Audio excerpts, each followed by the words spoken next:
గత అసెంబ్లీ ఎన్నికల ముందు గ్రామ పంచాయతీ కార్మికులకు ఇచ్చిన హామీలను ఈ అసెంబ్లీ సమావేశాల్లో చర్చించాలని, సమస్యల పరిష్కారం కోసం చర్చలు తీసుకోవాలని తెలంగాణ గ్రామ panchayat employees workers union CITU జిల్లా గౌరవ అధ్యక్షులు కాడా నరసమ్మ అన్నారు.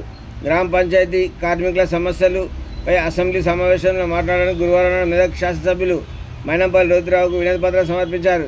ఈ సందర్భంగా ఆమె మాట్లాడుతూ కాంగ్రెస్ పార్టీ అధికారంలోకి వస్తే ప్రతి నెల 5వ తారీఖు లోపల గ్రీన్ ఛానల్ ద్వారా వేతనాలు ఇస్తామని, మల్టీపర్పస్ విధానాన్ని రద్దు చేస్తామని, జీతాల పెంపుదల, ఉద్యోగ భద్రత, ప్రమాద బీమా సౌకర్యం కల్పిస్తామని ఇచ్చిన హామీని ఈ ప్రభుత్వం అమలు చేయాలని ఆమె కోరారు.